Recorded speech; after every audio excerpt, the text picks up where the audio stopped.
Shalom anak muda. Ya, selamat hari Minggu dan selamat beribadah lagi. Ya, sebelum kita memulai senap ibadah kita, yuk sama-sama kita mau matikan segala perangkat kita, HP kita, tablet kita, laptop kita. Kita mau sama-sama fokus untuk ibadah kepada Tuhan, gak ada distraikan dari apapun. Saya harap udah semua ya teman-teman. Kita mau fokus hari ini di beribadah di akhir bulan November ini teman-teman, di tahun 2020. Yuk teman-teman, sebelum kita memulai senap ibadah kita mau berdoa dulu. Tuhan Yesus, terima kasih Tuhan atas penyertaan-Mu Tuhan sama hari-hari kami Tuhan. Kau melindungi kami, Kau boleh menyertai setiap kami Bapa. Dan Tuhan, tiba saatnya kami hari ini Tuhan dapat berkumpul Tuhan. Itu semua karena anugerah-Mu Tuhan. Berkat kemurahan-Mu saja dalam setiap kami Tuhan. Kami boleh melewati masa-masa sulit ini Tuhan. Dimanapun kami berada Tuhan. Kami percaya bahwa kasih setia Tuhan ada dalam setiap kami. Jemahan Tuhan ada dalam setiap kami Tuhan. Melindungi setiap kami ya Bapa. Kami juga rindu Tuhan, kami mau berdoa untuk Indonesia Tuhan, menaikkan segala pujian kami Tuhan bagi bangsa kami Tuhan. Bahkan seluruh dunia Tuhan yang mengalami kesulitan ini ya Bapa. Kami percaya Tuhan bahwa Kau ada bagi bangsa kami ya Bapa.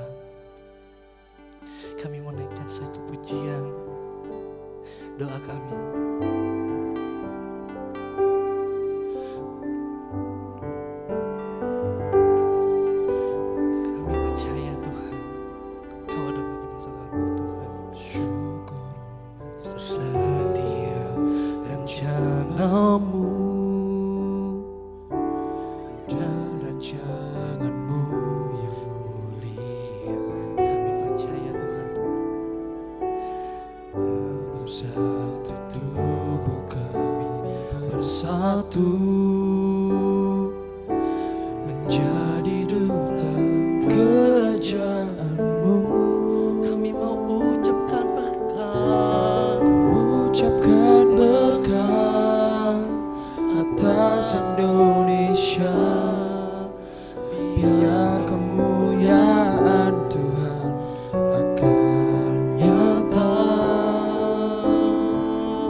atas seluruh bumi.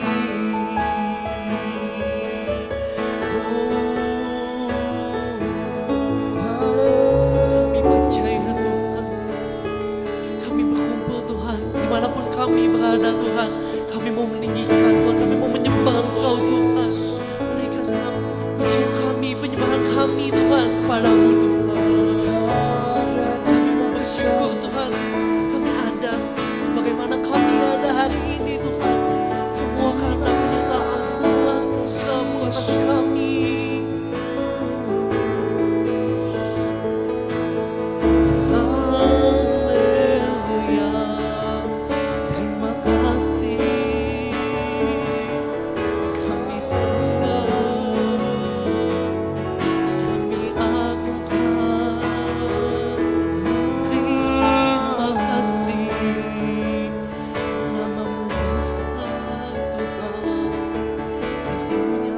Setiap kami Tuhan, melingkupi setiap kami, melingkupi bangsa kami Tuhan, bangsa Indonesia tercinta ini. Kami percaya Tuhan, Indonesia akan pulih Tuhan dari segala problema yang ada Tuhan. Kami percaya Tuhan, lindungan-Mu ada bagi bangsa kami Tuhan. Menyertai Tuhan segenap aparat pemerintahan kami Tuhan, mulai dari yang teratas Tuhan hingga sampai yang terbawah Tuhan. Kau yang boleh jamah satu persatu Bapa. Kami percaya Tuhan, kuasa-Mu nyata bagi bangsa ini Bapa. Kami mau buka ibadah kami pada pagi hari ini Tuhan. Kami mau berkatakan kami siap Tuhan untuk ibadah dimanapun kami berada Tuhan. Hati kami tetap sama Tuhan, mau meninggikan nama-Mu saja ya Bapa. Terima kasih Tuhan Yesus, amin. Masih semangat teman-teman, amin. Amin. Kita bersama-sama naikkan pujian teman-teman. Kita mau katakan bahwa kami mau berkumpul untuk meninggikan namanya Tuhan. Tiba saatnya.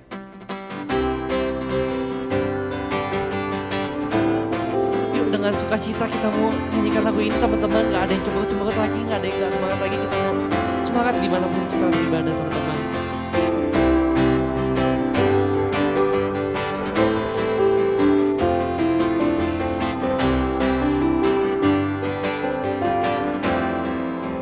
Kita mau katakan tiba saatnya kami berkumpul bersatu dari setiap suku dan bangsa, berdiri di hadapan tahta Anak Domba, satu suara menyatakan keselamatan dari Allah yang duduk dan bertahta. Kami naikkan pada Anak Domba pujian dan kekuatan, hormat dan kekuasaan, kemuliaan bagi Dia selamanya.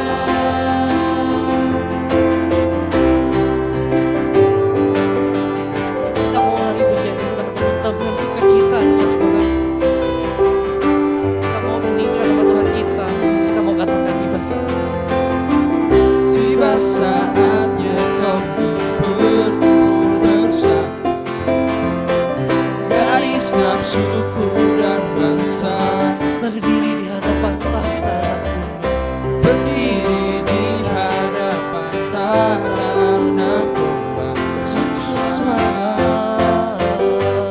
menyatakan keselamatan dari Allah yang duduk dan bertahta.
pujiannya teman-teman. Masih semangat kan teman-teman dalam rangkaian ibadah kita pada pagi hari ini?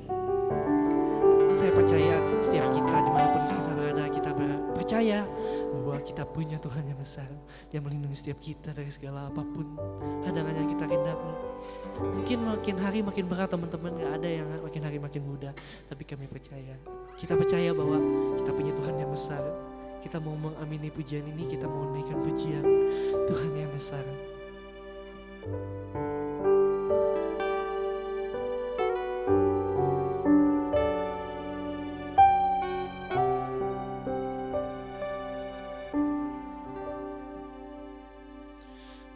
Aku punya Tuhan yang besar, yang telah berjanji dan sanggup menggenapi imanku, bersepakat percaya kuasanya. Ku terima sekarang kemenangan darimu. Kami percaya Tuhan, siapa kami percaya bahwa kami punya Tuhan yang maha besar, maha dahsyat. Tuhan yang besar, yang telah berjanji dan sanggup menggenapi imanku, bersepakat percaya kuasanya. Ku terima sekarang kemenangan darimu. Ku terima sekarang kemenangan darimu.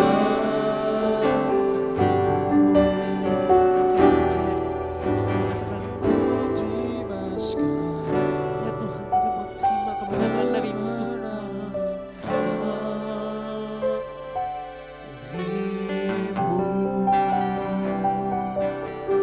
Untuk selanjutnya saya serahkan kepada hambanya yang akan membawakan firman Tuhan.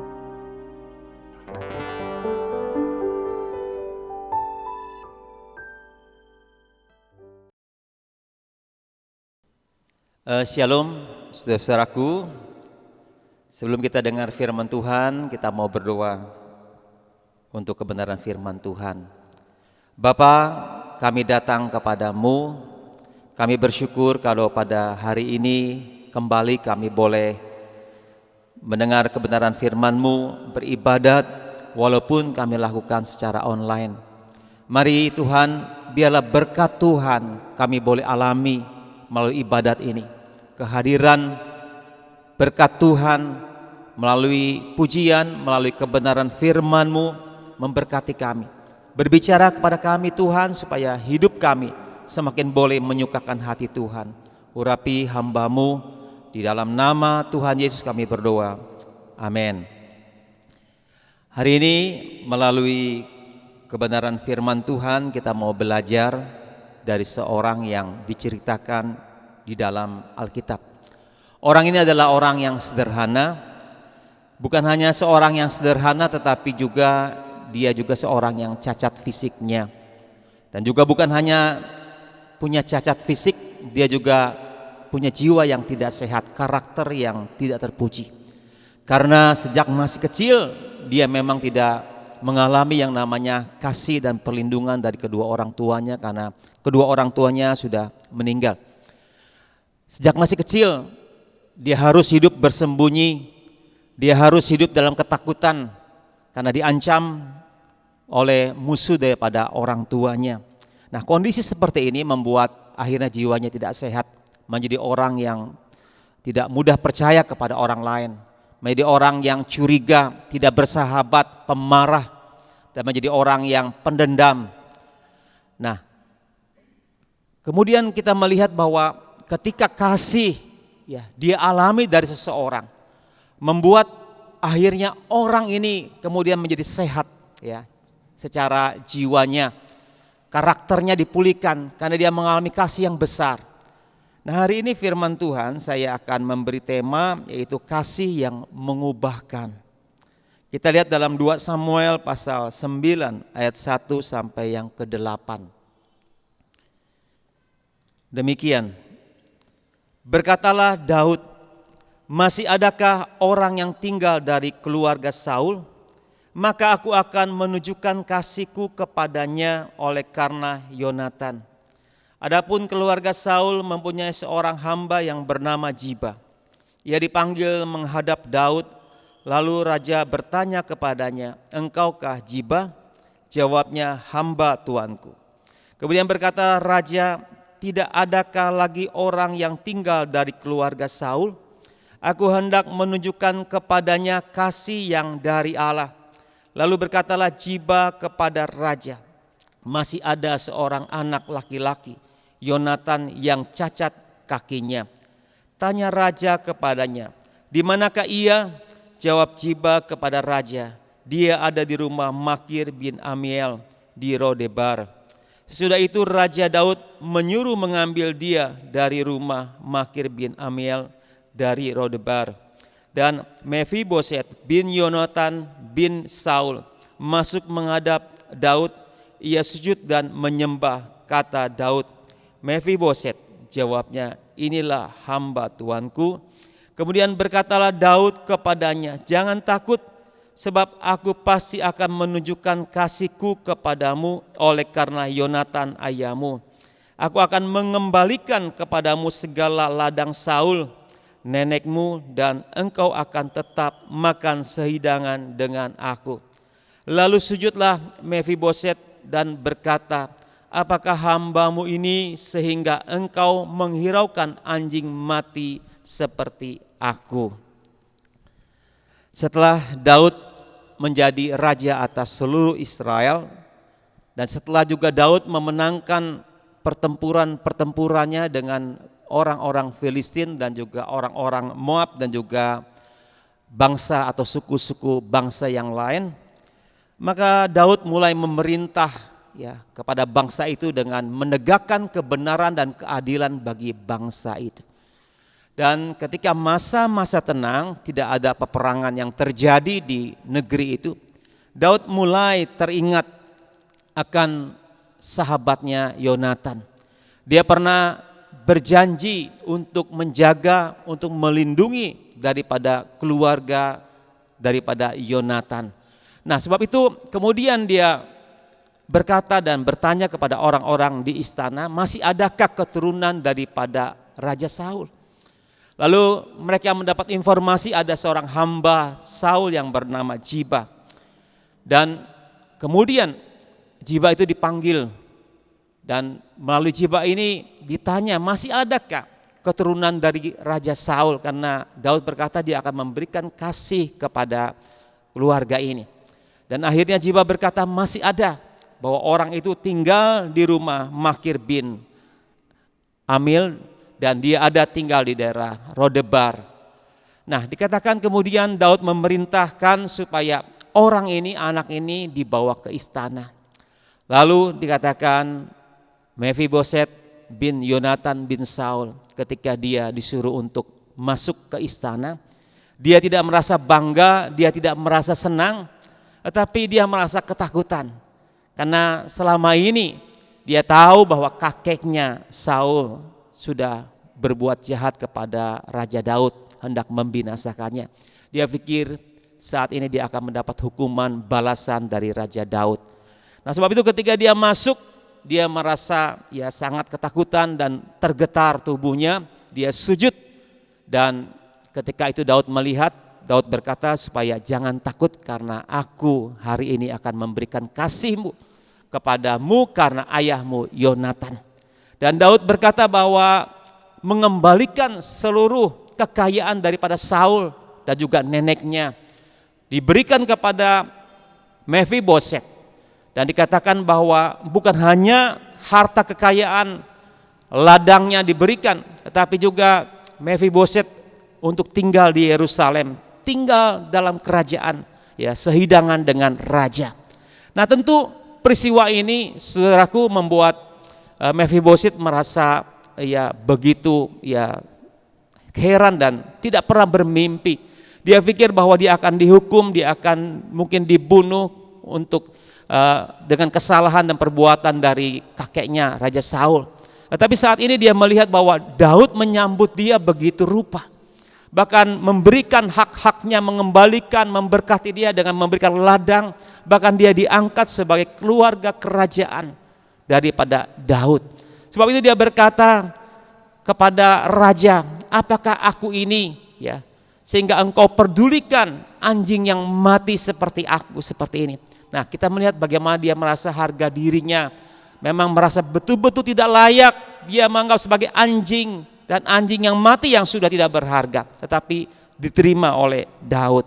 Nah, kita melihat, ya, saudara-saudaraku yang Tuhan kasih, kita melihat bahwa orang yang seperti ini, ya, dengan jiwa yang tidak sehat sebenarnya, ini akan membuat hal yang berbahaya dalam lingkungan sebenarnya. Sejak masih kecil kita melihat bahwa Mephiboset, ya, dia memang pernah mengalami yang namanya hidup mewah di istana, mungkin sampai 4-5 tahun dengan fasilitas yang mewah dari istana dengan pengasuhnya. Tetapi ketika bangsa Israel berperang melawan orang Filistin, dan dikatakan ketika bangsa Israel dikalahkan oleh orang Filistin dan Raja Saul bersama dengan anak-anaknya termasuk Yonatan itu tewas dalam pertempuran, ini membuat kemudian orang-orang Israel menjadi ketakutan, dan orang-orang yang ada di rumah mereka semua berlari bersembunyi karena mereka mendengar bahwa orang-orang Filistin itu datang ke kota dan mengejar, termasuk yang ada di istana. Dan istana pun menjadi panik, menjadi takut. Mereka berusaha untuk melarikan diri dan mereka juga berusaha untuk menyelamatkan Mephiboset sebagai cucu daripada Raja Saul, karena mereka tahu bahwa kalau masih ada bisa dibunuh. Dan karena begitu panik, karena begitu ketakutannya, dikatakan bahwa sampai-sampai ketika mereka berlari, ya, Mephiboset itu jatuh dan membuatnya menjadi cacat seumur hidup. Nah, kita melihat mulai saat itu, saudaraku, bahwa berubah kehidupan daripada Mephiboset. Ya, yang dulu dia mendapatkan hidup dengan mewah, dengan fasilitas dari istana, sekarang ini dia harus hidup dengan sederhana. Hidup harus bersembunyi, hidup harus berpindah-pindah karena takut dengan ancaman musuh yang dia alami. Nah, setelah orang-orang Filistin ini juga dikalahkan oleh Daud, ini tidak membuat Mephiboset menjadi senang, karena dia tahu bahwa bisa saja Raja Daud ini mencari keturunan daripada Raja Saul, ya, untuk membalas dendam, menghukum dan membinasakan, ya, keturunan-keturunan daripada Raja Saul. Nah, sebab itu, ya, dia merasa tetap hidupnya terancam. Nah, kita melihat bahwa Mephiboset ini bertumbuh menjadi seorang pemuda, ya. Tetapi karena fisik dengan keadaan tubuh yang seperti ini, dengan jiwa yang seperti ini, itu membuat dia bertumbuh menjadi seorang yang tidak sehat jiwanya. Dia seorang yang tidak bisa bersahabat, seorang yang mudah marah, mudah emosi, dan dia adalah seorang yang kemudian juga orang yang mendendam kepada banyak orang yang ada di sekitarnya. Nah, orang-orang seperti ini, dalam kondisi seperti ini sebenarnya, ya, orang yang jiwa tidak sehat itu akan menjadi masalah dalam lingkungan dimanapun dia berada, termasuk mungkin kalau di antara dalam pergaulan kita sehari-hari, saudara-saudara, ada orang-orang yang selalu membuat masalah, membuat pertengkaran, membuat sesuatu yang menjadi keonaran, mungkin latar belakangnya karena ada jiwa yang tidak sehat seperti ini. Dan kita melihat banyak kasus-kasus kriminal yang sadis, ketika kemudian diselidiki secara mendalam bahwa ternyata bahwa orang yang menjadi pelaku kriminal ini adalah orang yang dari latar belakang yang seperti yang dialami oleh Mephiboset. Ya, pada masa kecilnya dia mengalami mungkin trauma yang berat, diperlakukan dengan tidak baik, mendapat perlakuan yang kasar atau dibully dan lain sebagainya, sehingga membuat jiwanya menjadi keras dan kasar dan sadis, sehingga dia melakukan kejahatan-kejahatan. Nah, kita melihat bahwa Alkitab mencatat bahwa karena kasih daripada Daud yang dialami oleh Mephiboset, tadinya jiwanya tidak sehat, tadinya tidak bersahabat, dia berubah sekarang. Dikatakan bahwa dia menjadi orang yang berkarakter terpuji. Mephiboset yang sudah kehilangan identitasnya sebagai keluarga kerajaan itu diambil oleh Raja Daud sehingga dia bisa kembali mendapat identitas sebagai seorang anak raja. Dan selama tempat persembunyiannya, Mephiboset juga merasa bahwa dia ini tidak berharga sama sekali.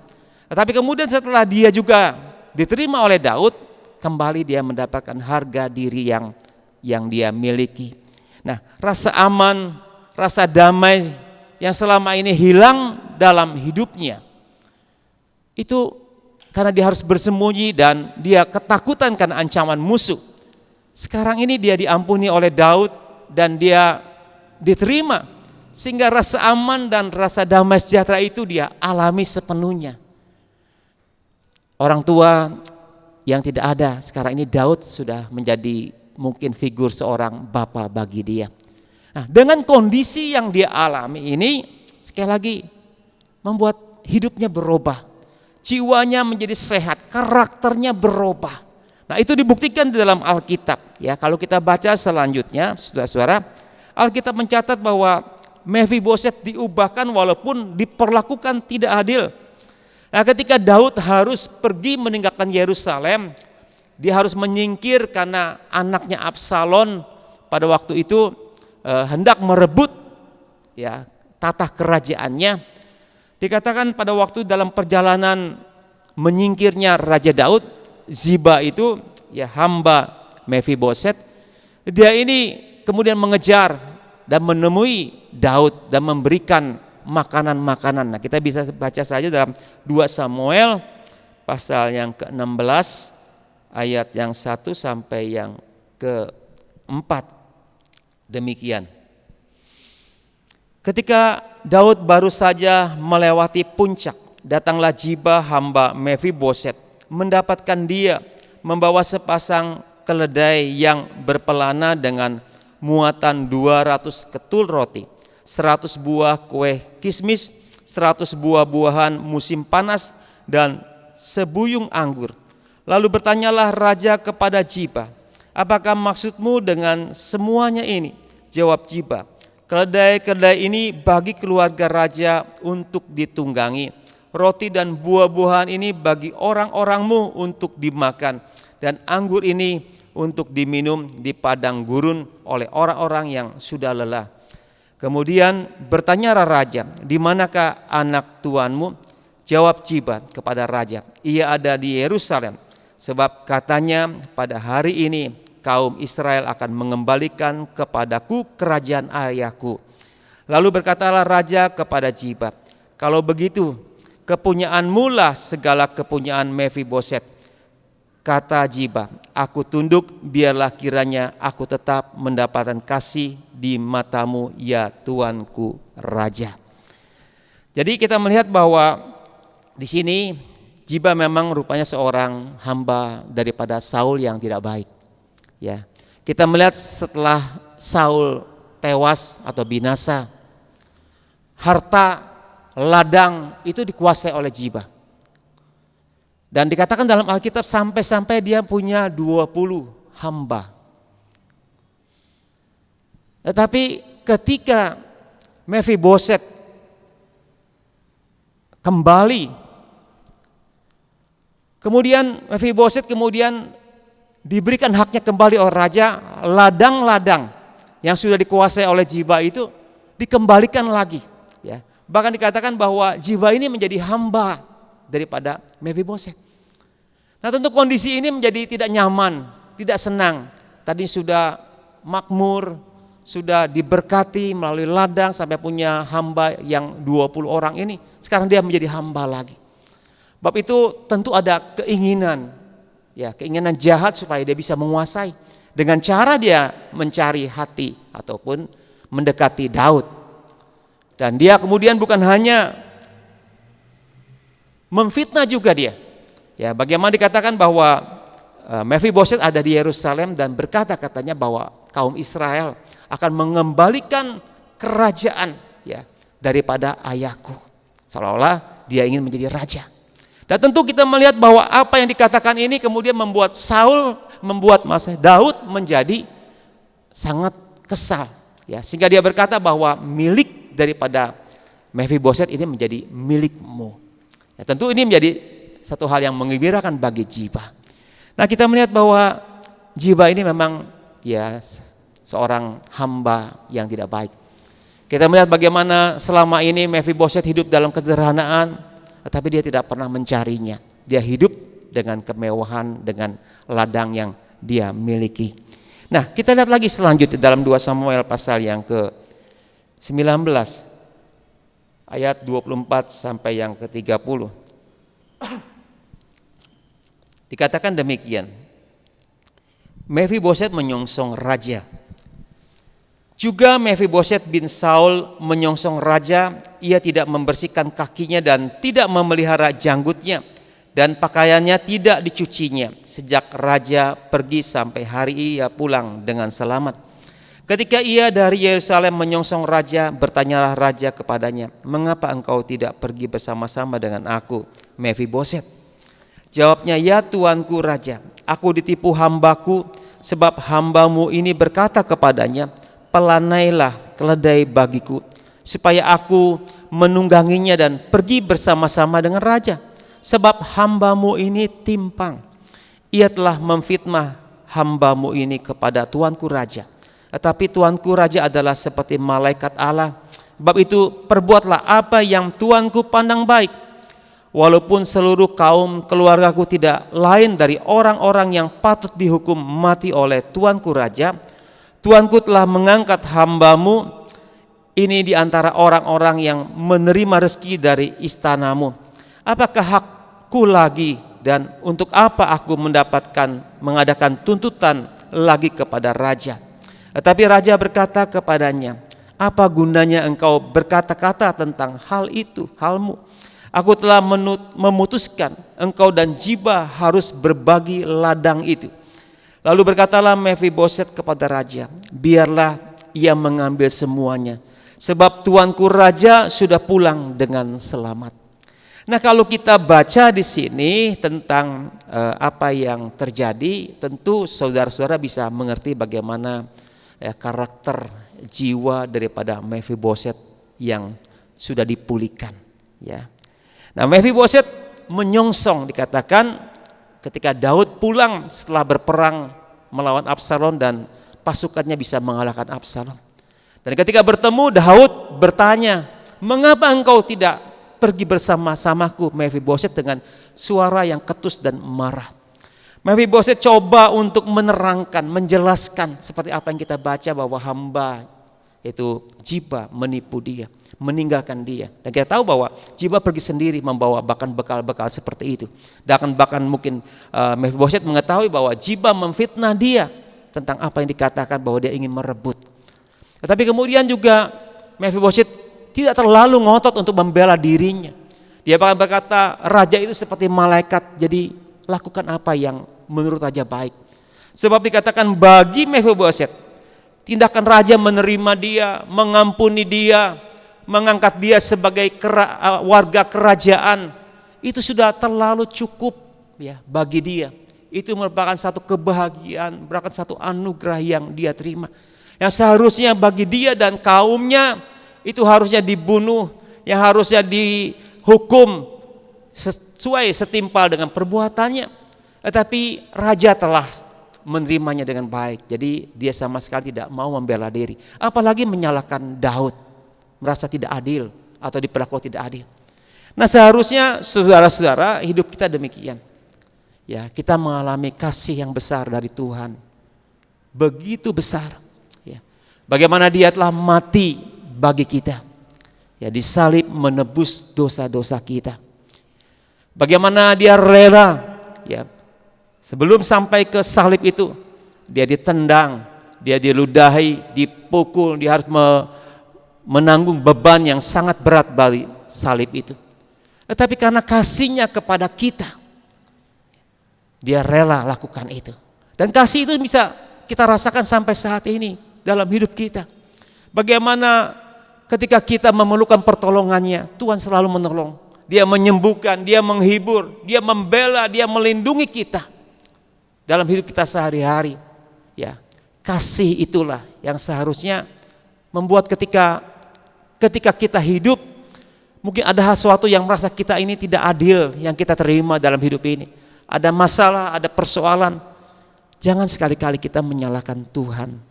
Ya, jangan sekali kita kemudian menganggap bahwa Tuhan tidak adil, seperti kita melihat juga Mephiboset tidak menyalahkan Daud walaupun dia betul-betul merasa tidak diperlakukan adil. Apalagi Tuhan kita. Tidak mungkin dia melakukan sesuatu yang tidak adil. Ini sikap yang perlu kita contoh. Nah, ketika Daud memberikan keputusan bahwa ladangnya itu diberikan kepada Ziba, lalu apa dikatakan oleh Mephiboset? Dia tidak marah, dia tidak kemudian merasa tidak senang, dia berkata, biarkan. Dan mungkin boleh diambil semuanya. Yang penting bagi dia bahwa Raja Daud sudah kembali dengan selamat, itu menjadi kesukaan. Jadi kita melihat saudara karakter yang sudah dipulihkan.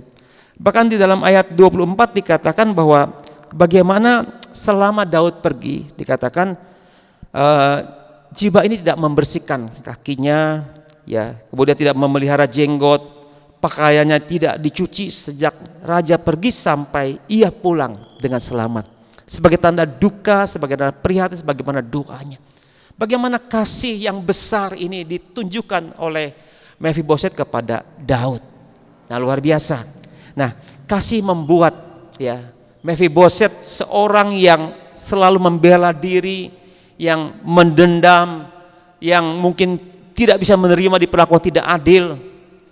Kemudian karena kasih ini dia bisa menjadi seorang yang sabar, menjadi seorang yang bisa menerima, menjadi seorang yang bisa mengampuni dan bisa mengasihi orang telah menyakitkan hati dia. Ini luar biasa. Ya, kasih itu merubah seseorang. Kita terlalu banyak mendengar cerita tentang kasih yang mengubahkan seseorang. Mungkin pernah kita mendengar cerita tentang ada seorang kembar yang identik, yang sama persis. Di mana walaupun sama persis tapi berbeda satu karakter dan karakter yang lain. Kakaknya ini punya sifat yang karakter yang baik, rajin dan mau belajar sehingga dia sampai sekolah dan selesai dan sampai menjadi seorang hakim yang terkenal. Sedangkan adiknya bertumbuh memang sejak masih kecil kasar, ingin menang sendiri dan terus bertumbuh menjadi seorang yang berandalan, menjadi seorang preman dan mulai melakukan kejahatan-kejahatan. Kakaknya ini sering menasihatkan dia, memberikan nasihat, membimbing dia, tapi dia malah melawan, tidak terima dengan nasihat kakaknya. Dan akhirnya betul pada suatu saat semakin puncak kejahatannya, dia membunuh ada banyak orang dan dia ditangkap akhirnya. Dan menurut hukum yang biasa terjadi di negara itu, dia harus mati, digantung. Dan kebetulan yang menjadi hakim adalah kakaknya sendiri. Tentu kita bisa tahu bagaimana perasaan kakak, tapi dia untuk menegakkan keadilan, dia harus memutuskan adiknya mati untuk digantung. Nah, kita tahu betapa pedih hati kakaknya setelah itu. Dan esok hari atau malam hari sebelum esok harinya dieksekusi, kakaknya ini datang untuk melihat adik yang ada dalam penjara. Dan dikatakan dia kembali memberi nasihat kepada adiknya supaya berubah, supaya bertobat, ya. Dan kemudian dia menyuruh adiknya untuk keluar dan dia menggantikannya. Dan betul, akhirnya besok kakak dieksekusi.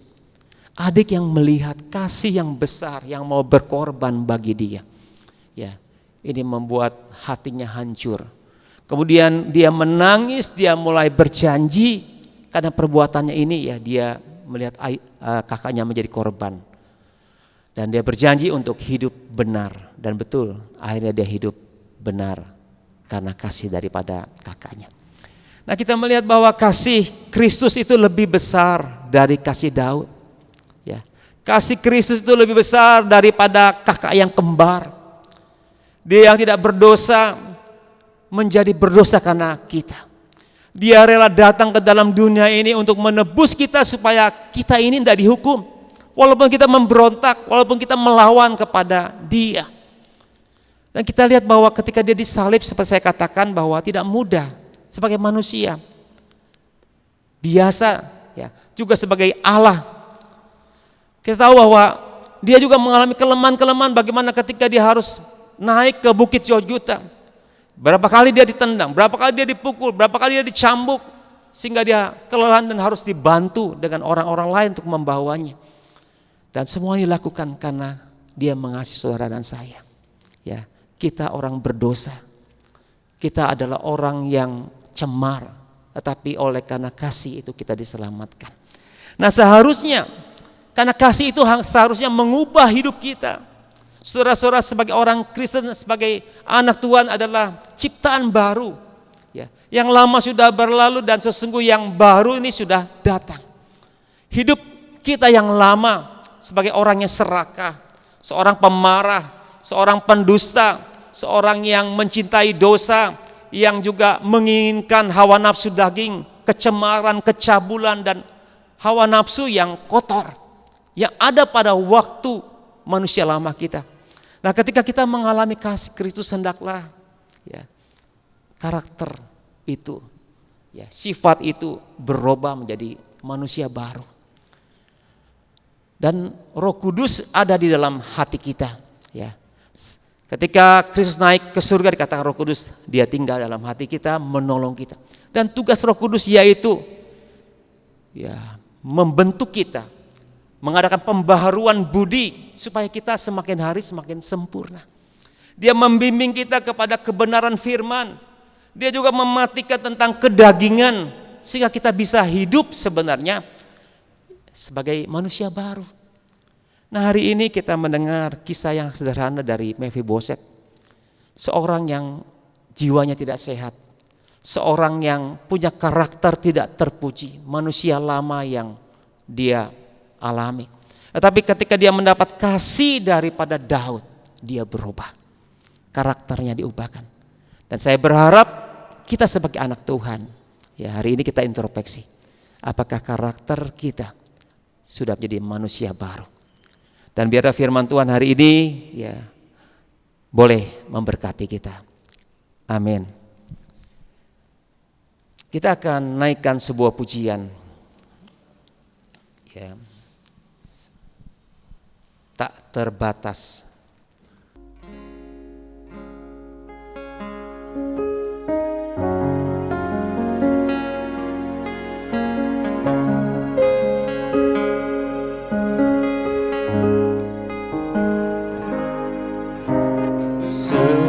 Semusim berlalu, namun Kau selalu peliharaku. Kasih dan setiamu tak pernah layu di hidupku. Lebih luas dari samudra kebaikan-Mu Bapa takkan habis di hidupku. Lebih tinggi dari cakrawala, tak terbatas kasih-Mu. Sungguh ku bersyukur.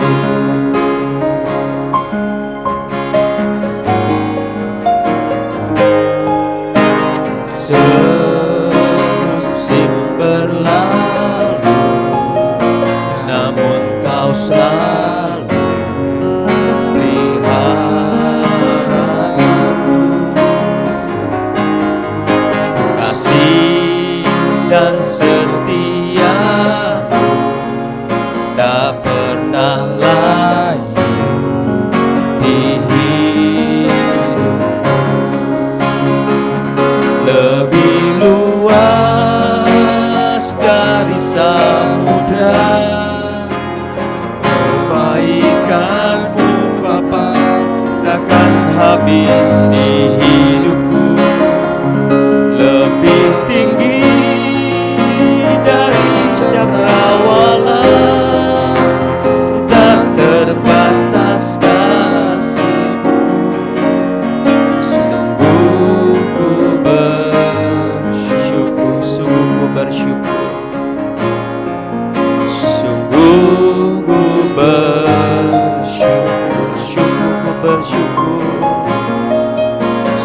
ku bersyukur.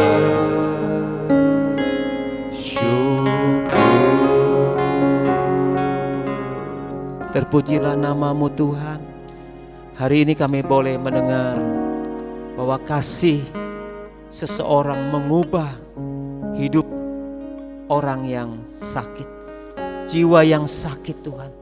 Kami melihat melalui kehidupan Mephiboset, seorang yang tadinya berkelakuan tidak terpuji, mempunyai jiwa yang tidak sehat, yang mendendam, yang membenci, yang emosi, dan selalu curiga kepada orang lain.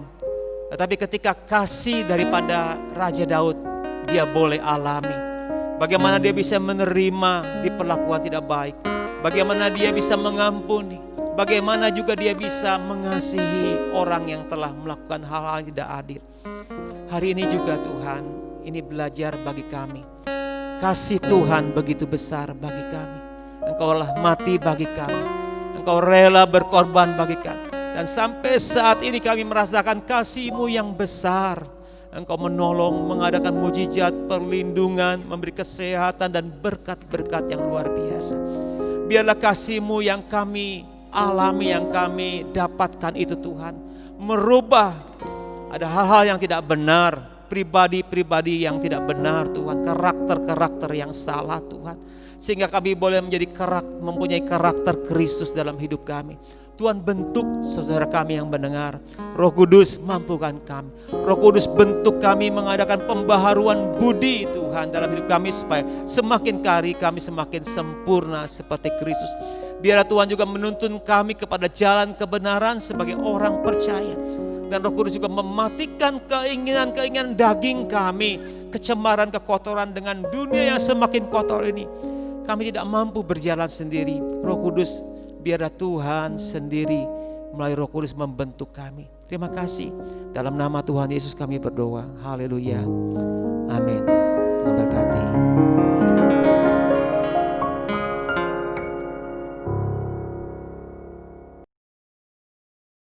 Terima kasih kepada hambanya Om Rudi Susanto atas pemberitaan firman-Nya. Tuhan Yesus memberkati.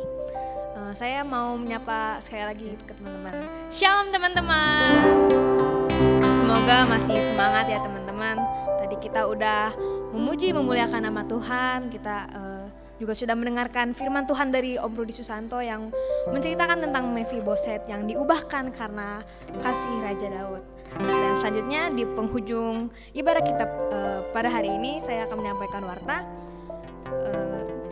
Seperti biasa teman-teman, jangan lupa untuk terus mantengin sosial media kita. Kita ada di Facebook, Instagram, dan juga kalau misalnya teman-teman mau menyampaikan saran, pesan untuk RBISION, teman-teman bisa meng-email kita di rbissionkarawang@gmail.com, di Instagram kita @rbission, dan yang terakhir kita ada di Facebook di RBISION Karawang.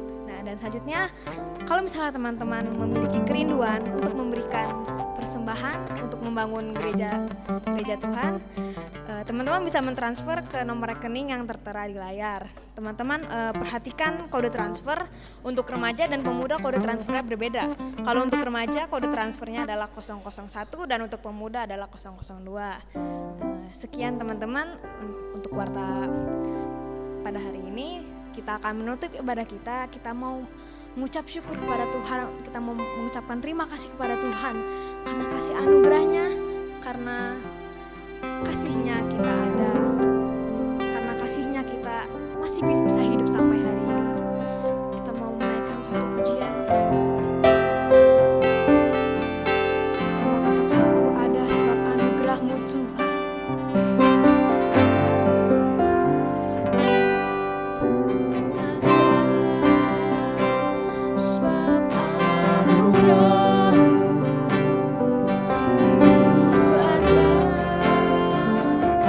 Karena kasih-Mu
that I can live today.